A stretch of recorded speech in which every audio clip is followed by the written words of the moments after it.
There is a specific sound a billion-dollar tech empire makes right before it burns. It sounds like a mouse click. It is the sound of an arrogant executive hitting mute on the only person standing between his greed and federal prison. He thought he was shutting me up. He did not realize that in my line of work, silence is a detonation code. Stick around to hear how that glitch cost him everything and made me completely untouchable. Welcome back to Boss Revenge Stories, and thank you sincerely for tuning in today. Unfortunately, YouTube recently turned off our monetization features, leaving us without a budget to keep this channel running. If you find today's story engaging, please consider supporting us with just $1 so our dedicated team can pay for their living expenses and continue bringing you high-quality content. You can easily support us by scanning the QR code currently on your screen, or by clicking the donation link down in the video description or the pinned comment. My name is Nora Chavez, and I am 38 years old. For the better part of a decade, I served as the lead privacy architect at OmniGuard Home. We were not just another tech startup selling cheap webcams to college students. OmniGuard was a heavily regulated, high-end smart home security enterprise. We catered to people who had a lot to lose. If you possessed serious wealth, you had our systems installed in your primary residence. I built the encryption that kept state-sponsored hackers, opportunistic thieves, and digital creeps out of our clients' living room cameras, nursery monitors, and biometric smart locks. My code was a digital fortress, and the entire company was built on the bedrock of ironclad user trust. Our clients paid us a premium specifically because we promised them absolute privacy. We did not sell their data. We did not even look at it. Our end-to-end encryption meant that the data was mathematically impossible for anyone but the homeowner to read. That pristine environment lasted right up until the original founders decided they wanted to retire to private islands. They sold the company for several $100 million to a ruthless private equity firm in New York. The ink on the acquisition papers was barely dry before the suits gutted our executive board and installed their own golden boy to maximize their return on investment. Enter Julian Vance. Julian was a 30-something growth hacker who was placed onto the corporate throne as our new chief executive officer. He was the kind of guy who wore $1,000 sneakers with tailored suits and managed by reading self-help books written by disgraced venture capitalists. Julian spoke exclusively in Silicon Valley buzzwords. To him, words like synergy, paradigm shift, and agile deployment were a substitute for actual business strategy. More importantly, Julian viewed our rigid user privacy not as our core product, but as a frustrating roadblock to aggressive monetization.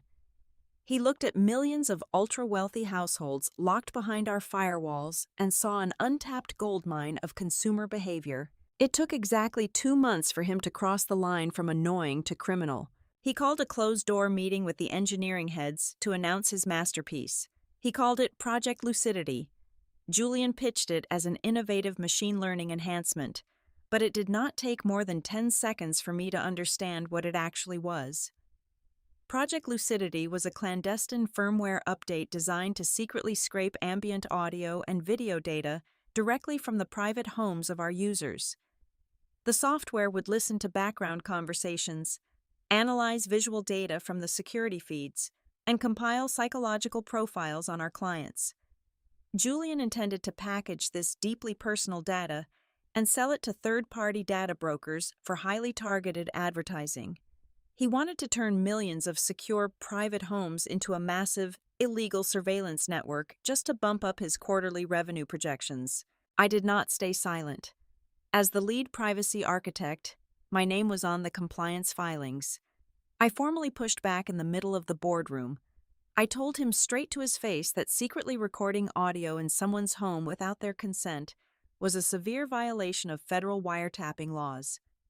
I explained that deceiving our customers about how their data was used would trigger massive federal penalties under the Federal Trade Commission Act.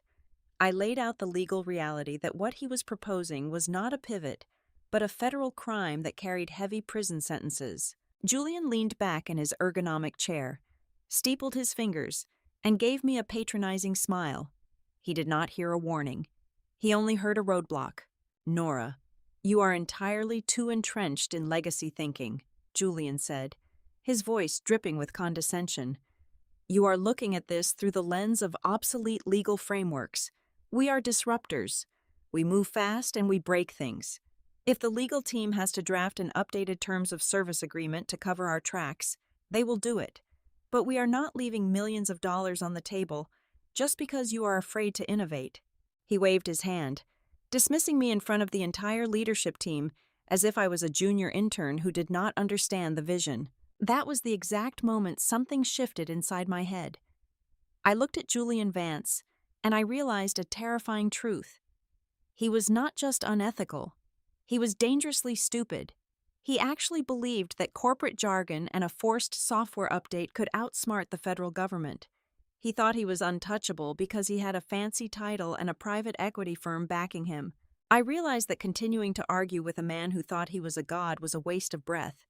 If I kept pushing, he would just fire me and find a more compliant engineer to build his illegal spyware. I needed to protect the users, and I needed to protect myself. So, I stopped arguing. I gave him a blank, corporate smile. I told him I would review the architecture to see how we could align with his vision. Julian beamed, satisfied that he had successfully bullied the resistance out of the room. He had no idea what he had just done. I walked out of that boardroom, went straight back to my secure terminal, and began quietly fortifying my architecture. If Julian Vance wanted a system that moved fast and broke things, I was going to build him one that would break him.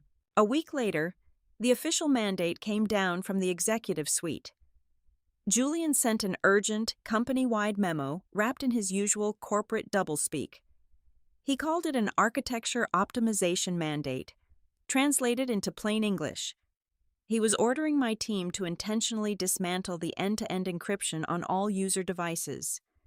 The data-scraping application programming interfaces that powered his pet project could not function if the video and audio feeds remained mathematically locked. He needed a backdoor. He was effectively demanding that I take a sledgehammer to the foundation of our entire security infrastructure so he could sift through the rubble for spare change. I sat at my desk and read the mandate 3 times. The sheer audacity of putting that request in writing was staggering. If a foreign intelligence agency tried to do what Julian was ordering, we would have called the Federal Bureau of Investigation immediately, instead of marching into his office for another pointless fight. I replied to his email with a single, compliant sentence. I told him I would immediately begin rolling out a new foundational compliance framework to prepare the network environment for his update. Julian replied within 2 minutes with a thumbs-up emoji. He thought I had surrendered. He thought the quiet engineer had finally learned to play ball. He did not realize that I was using his own directive to build his execution block. I locked myself in my office, put on my noise-canceling headphones, and started writing the most beautiful, destructive code of my entire career. I called it the Blackout Protocol, on the surface. To anyone doing a casual code review, it looked like a standard, ultra-cautious security patch designed to bring our legacy hardware up to modern compliance standards. I buried the true payload deep within 95,000 lines of routine system maintenance code. I intertwined it so tightly with the core operating system of the smart hubs that removing it would completely destabilize the local network. The logic of the Blackout Protocol was exquisitely simple, beautifully ruthless, and entirely legal. Our company terms of service, as well as strict federal consumer protection laws, explicitly promised our clients that their personal data would never be mass exported without the direct, cryptographically signed authorization of the lead privacy architect. That was my exact title. So, I coded the failsafe to enforce that legal standard without any human intervention. The system was now designed to constantly monitor outgoing traffic. If it detected an unauthorized mass-scale data exfiltration event, exactly like the one Julian was about to launch, and it did not see my unique two-factor digital biometric signature attached to the deployment command, the protocol would not just block the transfer, it would instantly assume the entire company network had been compromised by a hostile cyber attack. When a high-security system designed to protect billionaires and politicians thinks it is under a catastrophic siege, It does not send an email and wait for instructions. It drops the blast doors. But a defensive wall was not enough to stop someone as arrogant as Julian. He would eventually just hire external contractors to tear that wall down. So, I did not just build a barrier, I wired the entire framework to act as a self-reporting entity. The moment the protocol triggered, it would permanently lock out the administrator who initiated the unauthorized action and preserve their exact digital footprint. It was a digital bear trap, meticulously constructed, perfectly legal, mandated by our own public privacy promises, and waiting silently in the dark. For 72 hours straight, I typed until my fingers ached. I drank stale black coffee and pushed the code through the final staging environments under the guise of Julian's requested optimization. Nobody questioned it. The engineering team was far too overworked trying to build Julian's illegal spyware to audit my foundational security patches. By late Friday afternoon, the deployment was 100% complete. The blackout protocol was live. It was woven into the digital fabric of 2.5 million homes across the country, sleeping quietly beneath the surface. I leaned back in my chair and let out a long, slow breath. The tension that had been gripping the back of my neck for weeks suddenly vanished, replaced by a profound, icy calm. I opened the bottom drawer of my desk and pulled out a heavy-duty, military-grade encrypted solid-state drive. Methodically, I began transferring my personal files, my performance reviews, and my personal tax documents off the company network. I deleted my local browsing history and scrubbed my terminal. I emptied my pencil cup, wiped down my keyboard, and packed my favorite ceramic coffee mug into my leather tote bag. Outside my frosted glass door, the office was buzzing with frantic, toxic energy as the growth hacking team geared up for their massive launch scheduled for the following week. They were sprinting toward the finish line, popping champagne early, completely unaware that the finish line was actually a sheer cliff drop. I zipped up my bag, put on my coat, and walked out to the parking garage. I did not look back. I knew the storm was coming, and I was holding the only umbrella. Tuesday morning arrived with the sterile, hyper-connected energy of a major corporate event. The digital stage was set for a massive virtual all-hands meeting. 400 employees logged into the video conferencing platform, their tiny square faces filling my secondary monitor in a cascading grid of silent anticipation. Above them, pinned to the main display, were the grim, expectant faces of the private equity board members dialing in from their high-rise offices in New York. And right in the center of it all was Julian. He was broadcasting from the executive glass conference room, wearing a crisp charcoal blazer over a plain black t-shirt. He looked exactly like the visionary leader he desperately wanted to be. The presentation behind him displayed the sleek, freshly designed logo for Project Lucidity. The tension in the digital room was palpable. Everyone on the engineering side knew exactly what this software was going to do, and every single one of them was too terrified of losing their stock options to say a word. Julian launched into his pitch. He was a master of the corporate tap dance, spinning a narrative of unprecedented synergy and market disruption. He promised the board that this new data extraction tool would increase our quarter-over-quarter revenue by 300%. The board members nodded, their eyes gleaming with the promise of early dividends. Then, Julian told the lie. He did not just skirt the truth. He looked directly into the camera and delivered a profound, calculated fabrication. "I know some of you in New York had minor concerns regarding regulatory friction," Julian said, offering a smooth, reassuring smile. "I am thrilled to report that Project Lucidity has been thoroughly stress-tested. Our legal team and our security architecture department have fully vetted the data scraping tool. We are entirely greenlit. The update is 100% compliant with all current privacy frameworks." My finger hovered over the spacebar on my keyboard. I took a slow, deep breath, feeling my pulse remain perfectly steady. I pressed the spacebar down. The red microphone icon next to my name vanished. "For the official record of this recorded meeting, that statement is completely false," I said. My voice cut through the polished presentation like a blade through silk. I did not shout. I did not sound angry. I spoke with the cold, clinical precision of an expert delivering a fatal diagnosis. 400 tiny faces on my secondary monitor suddenly froze. A few people visibly gasped. The board members in New York stopped nodding, their brows furrowing in confusion. Julian's smooth smile faltered for a fraction of a second, his eyes darting toward my video feed. He recovered quickly, letting out a short, patronizing laugh that echoed uncomfortably through the audio feed. "Ah, Nora," Julian said, his tone dripping with condescension.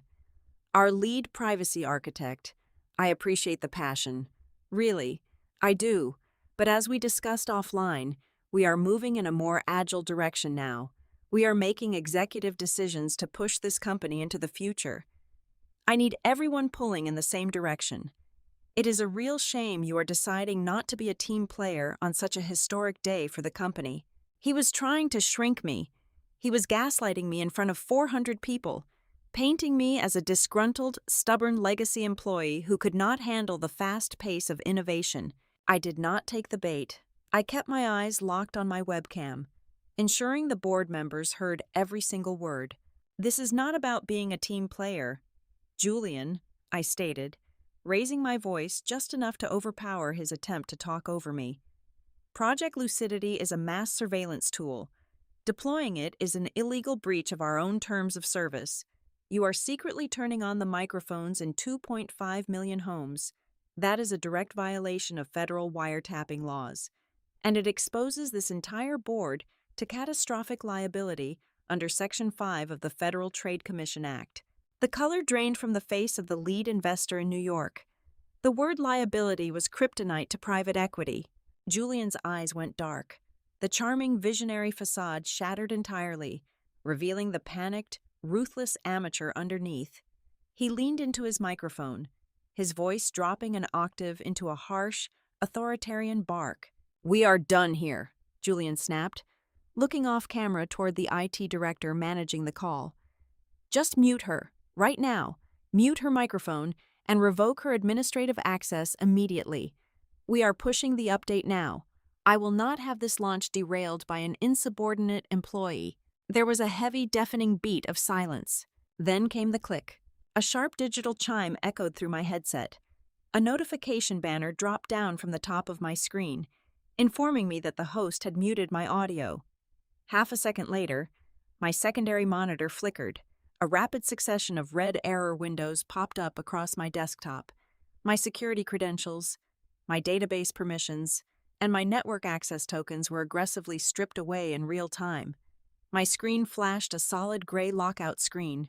I was completely blind and deaf in the system.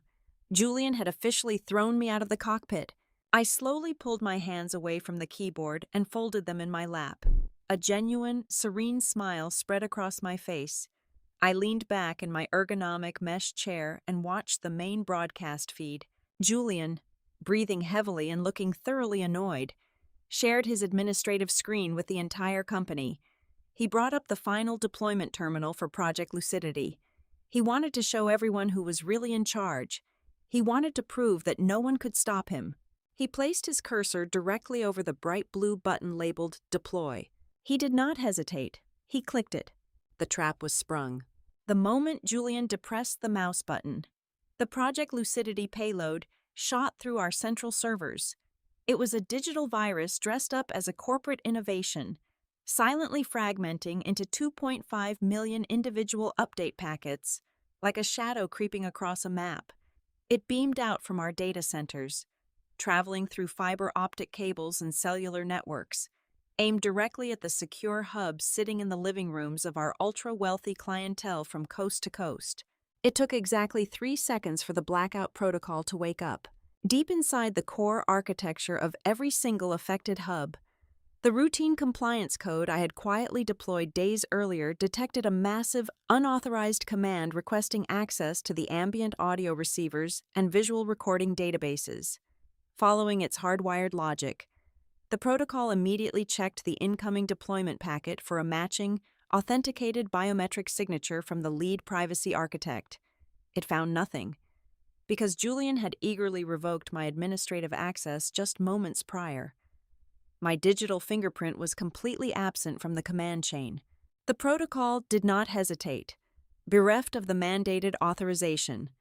The system classified the sweeping data extraction request as a catastrophic, nation-state level cyber attack.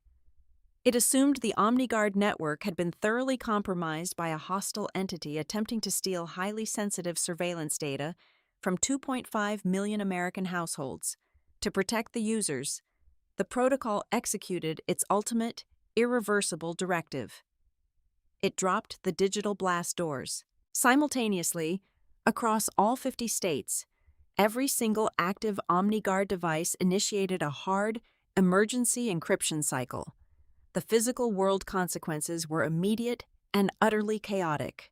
In sprawling estates in Beverly Hills and luxury high-rises in Manhattan, heavy, steel-reinforced smart locks forcefully engaged and froze completely shut, sealing residents inside or locking them out on their porches.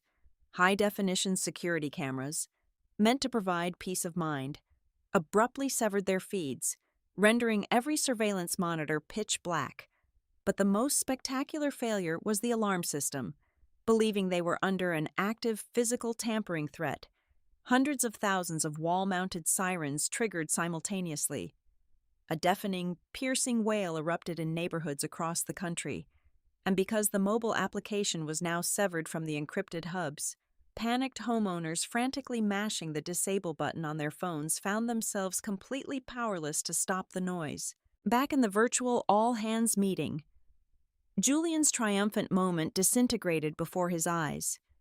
The main presentation screen he was so proudly sharing with the entire company violently shifted colors. His polished deployment dashboard, which was supposed to show a smooth, upward-trending graph of successful installations, abruptly flashed a blinding, blood-red hue. Cascading rows of critical failure warnings flooded his monitor. Fatal error. Connection severed. Hostile intrusion detected. The text repeated in an endless, terrifying loop. The private equity board members, still pinned to the top of the video grid, watched their investment immolate in real time. The lead investor's face twisted into a mask of pure, unadulterated fury. He leaned into his webcam, screaming silently because the moderator had frantically muted all channels in the ensuing panic. "What is happening?" Julian yelled, the previous confidence entirely absent from his voice. "Why are the server loads spiking? Stop the deployment!" But there was no stopping it. The server loads were not just spiking. They were completely crashing under the weight of millions of devices simultaneously slamming their connection ports shut. Down on the first floor of our headquarters, the customer service phone banks, normally a quiet hum of routine troubleshooting, exploded into a deafening cacophony.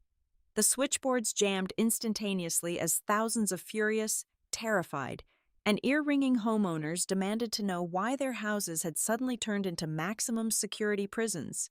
Some thought they were being robbed. Others thought they were the victims of a targeted ransomware attack. The wait times on the support lines skyrocketed from 2 minutes to over 4 hours in the span of 60 seconds. In the glass conference room, the growth hackers and lead engineers were hyperventilating, their fingers flying across their keyboards as they desperately tried to roll back the update. I watched their panic through the muted video feed on my laptop, an observer in a museum of corporate failure. The IT director unmuted his own microphone, his voice trembling with naked fear. "Julian, we cannot stop it," the director stammered. "The core system is rejecting our override commands. We are completely locked out of the administration panel. The network is treating us as a hostile internal threat. It has quarantined the entire engineering subnet." The system was doing exactly what it was legally required to do. It was protecting the users from Julian Vance. My personal smartphone, sitting face up on my desk, began to vibrate violently. Over the span of 10 minutes, exactly 47 frantic Slack messages and desperate emails poured in from the executive team, the panicked engineers, and even the private equity board members. The messages started as demands, quickly morphed into pleas, and finally settled into outright begging. They needed the lead privacy architect. I did not read a single one of them. I calmly closed my laptop, slipping it into my leather tote bag. I stood up from my desk, smoothed the wrinkles from my trousers, and walked out of my office. The hallway was a scene of absolute pandemonium. People were sprinting past me, clutching their heads, yelling into phones, utterly consumed by the digital firestorm raging around them. I strolled through the chaos with the leisurely pace of a tourist on a Sunday afternoon. I took the elevator down to the lobby, stepped out into the crisp, mid-morning air, and walked 2 blocks down the street to an artisanal cafe. The city was peaceful, blissfully unaware of the multi-million-dollar catastrophe unfolding inside the OmniGuard building. I ordered a premium, iced matcha latte with oat milk, paid in cash, and sat at a small patio table, taking a slow, refreshing sip. I simply watched the clouds roll by, enjoying the absolute, pristine silence. It took exactly 1 hour and 15 minutes for a junior human resources associate to physically track me down at the cafe. He was hyperventilating, his expensive suit entirely soaked in sweat, begging me to come back to the executive suite. I finished the last sip of my latte, disposed of the cup in the recycling bin, and followed him back to the building. The atmosphere inside the executive war room on the top floor was toxic. The air conditioning was struggling to keep up with the sheer body heat of 20 panicked executives. At the head of the massive mahogany table stood Julian. His tailored charcoal blazer was discarded on the floor. His sleeves were rolled up, his tie was ripped open, and his face was a vivid, unhealthy shade of magenta. He was screaming at the lead corporate attorney. "It is corporate sabotage. It is a malicious logic bomb." Julian spat, slamming his fists onto the table. "She deployed illegal malware right under our noses to destroy this company because she was angry about a simple architecture update. I want the Federal Bureau of Investigation on the phone right now. I want her arrested for cyber terrorism." The lead attorney, a seasoned, weary-looking man who billed the company $1,000 an hour to keep them out of jail, was not looking at Julian. He was staring at a laptop screen, flanked by 2 of our most senior infrastructure engineers. The engineers had finally managed to pull the logs from the deployment failure. They were meticulously walking the attorney through the exact sequence of events. I stood quietly in the doorway, observing the collapse. Nobody had noticed me yet. "Julian, you need to lower your voice and listen to me very carefully," the attorney said, his tone devoid of any corporate deference. He looked physically ill. The color had completely drained from his face, leaving his skin a pale, sickly gray. "I am reading the root cause analysis right now. This is not malware. This is not a virus. This is a highly documented, explicitly approved Federal Trade Commission privacy compliance safeguard. It has been sitting in our codebase for a week." Julian froze, his mouth hanging open. "That is impossible. She bricked the entire network." "The network bricked itself because of you, Julian," the attorney countered, his voice trembling slightly as the catastrophic reality set in. "The safeguard was programmed to trigger only if someone attempted an unauthorized, mass-scale data extraction without the cryptographic approval of the lead privacy architect. By pushing Project Lucidity, you initiated a massive, illegal wiretap, and by revoking her administrative credentials right before you pushed the button, you bypassed the only security clearance that could have authorized a data transfer. The system did exactly what our terms of service legally promised our users it would do. It shut down to prevent a hostile internal breach." The senior engineer beside the attorney slowly pushed his glasses up his nose. "It gets worse, sir. Because the system categorized your deployment as a hostile takeover, it enacted a permanent hard encryption lock, the only way to unbrick the 2.5 million smart hubs. The only way to turn the security cameras back on and stop the alarms from ringing is to input the original biometric key belonging to the architect." "Then get her key," Julian shrieked, spit flying from his lips. "Hack it, bypass it. I do not care. Just fix it." "We cannot," the engineer replied, shrinking back into his chair. "It is military-grade encryption. It would take a supercomputer 300 years to crack it by brute force. We need her actual, physical biometric scan. We need her."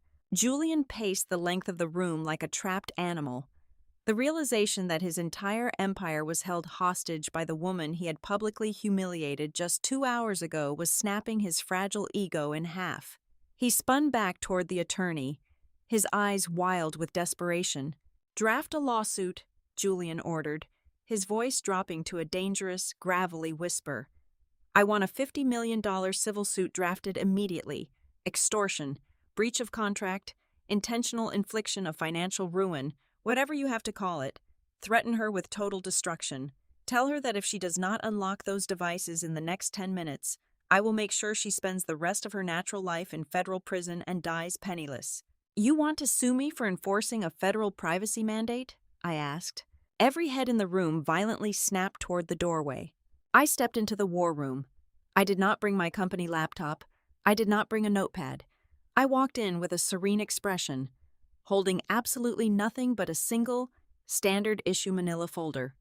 The silence in the room was absolute, broken only by the frantic buzzing of several cell phones vibrating on the table. Julian lunged forward, pointing a trembling finger directly at my face. "You," he snarled, stepping into my personal space.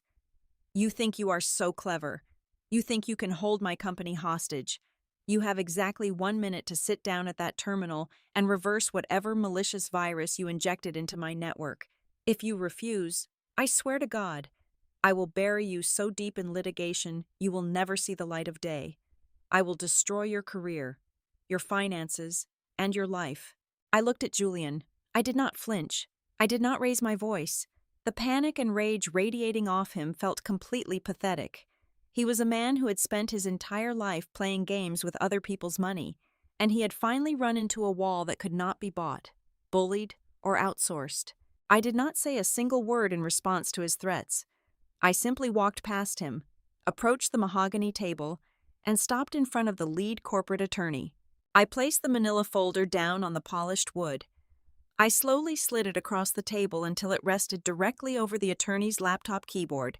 "I highly recommend you read the first page before you start drafting that lawsuit," I said, my voice perfectly calm. The attorney stared at the folder as if it were a live explosive. Julian hovered over his shoulder, his breathing ragged. With shaking fingers, the attorney opened the cover and began to read. The attorney's eyes tracked across the first page of the document. I watched his pupils dilate. The color that had slightly returned to his face drained away completely, leaving him looking like a corpse in a very expensive tailored suit. He let out a ragged, shallow gasp and physically recoiled, pushing his chair back so violently that it scraped loudly against the polished hardwood floor. "What is it?" Julian snapped, his voice shrill and panicked. "What does it say? Stop staring at it and tell me how we are going to bury her." The attorney did not look at Julian. He looked up at me, his expression a vivid mixture of absolute horror and profound, terrified awe. "You did not just lock the network," the attorney whispered, his voice cracking. "You weaponized the entire compliance framework." Julian snatched the manila folder from the table. He stared at the crisp, white paper, his eyes darting back and forth across the text. But Julian was a buzzword visionary, not a forensic legal expert. He could not comprehend the sheer magnitude of the legal jargon in front of him. "This is garbage," Julian sneered, waving the paper in the air.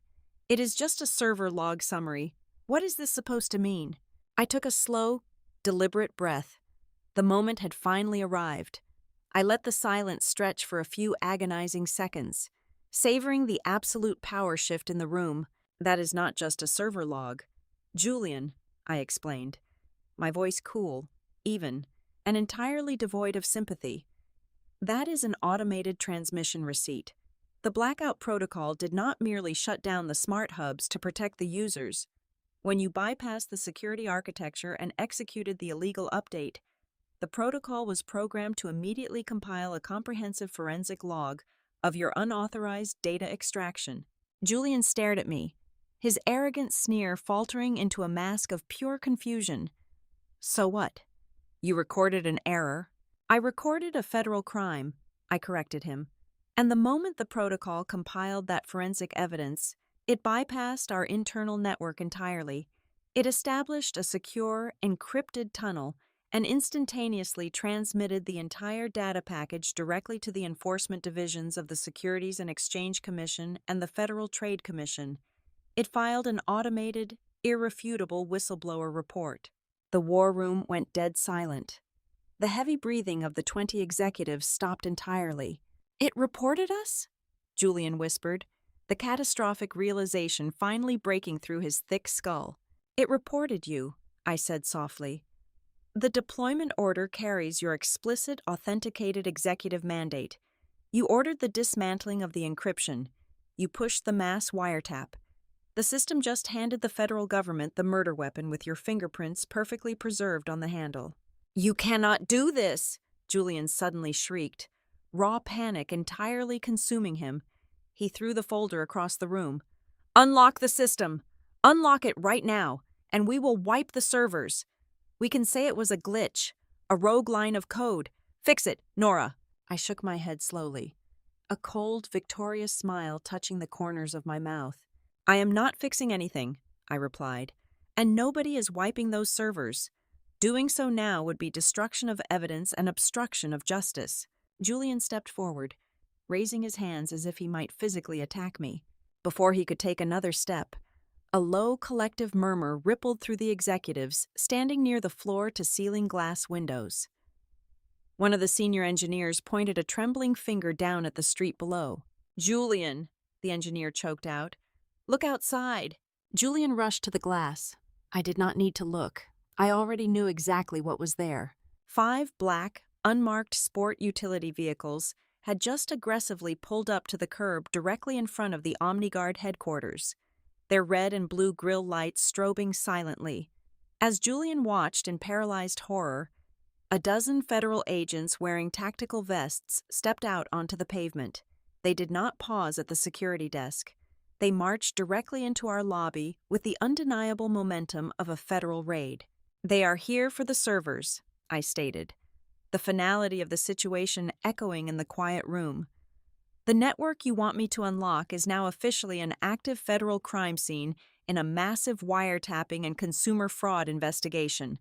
Julian stumbled backward, his legs giving out. He collapsed into one of the leather chairs, burying his face in his hands. The corporate visionary, the arrogant growth hacker who thought he was an untouchable god, was reduced to a hyperventilating, broken shell. The executives around him began pulling out their cell phones, frantically dialing their personal defense attorneys, instantly abandoning the sinking ship. 10 minutes later, the heavy oak doors of the war room swung open. 4 federal agents stepped inside, their expressions unreadable and strictly business. They asked for Julian Vance. Julian was too deep in shock to speak. He simply stood up, his shoulders slumped, his eyes hollow and dead, in front of the entire executive board, in front of the company he thought he ruled. A federal agent read him his rights, pulled his hands behind his back, and secured a pair of heavy steel handcuffs around his wrists. I watched quietly as they escorted him out of the room. He did not look at me. His career, his fortune, and his freedom were completely and utterly obliterated. The aftermath was swift and legally brutal. The federal government seized every asset OmniGuard possessed. The private equity firm tried to distance themselves, but the automated logs proved they knew about the regulatory risks. The company was aggressively liquidated. Julian Vance was indicted on multiple counts of federal wiretapping, massive consumer fraud, and violations of the Federal Trade Commission Act, facing a mandatory minimum of 20 years in federal prison. And I did not just walk away clean. Under the provisions of the Securities and Exchange Commission Whistleblower Reward Program, the individual who provides original information leading to a successful enforcement action is legally entitled to between 10 and 30% of the total monetary sanctions collected. The massive federal fines levied against OmniGuard and the private equity firm totaled nearly $400 million. I was awarded 15%. I left that building for the final time, not just vindicated, but a multimillionaire. I had protected 2.5 million homes, dismantled a corrupt tech empire, and ensured that the man who tried to silence me would spend the next 2 decades listening to the slamming of iron doors. I am completely untouchably free. Thank you so much for taking the time to listen to my story today. I would love to know where in the world you are tuning in from, so please let me know in the comments. If you enjoyed today's story, please consider supporting this channel with just $1. You can scan the donation QR code on your screen or use the donation link in the description or pinned comment. Your support goes directly to paying our incredible team so they can feed their families and continue creating more amazing stories for you all. Thank you again, and take care.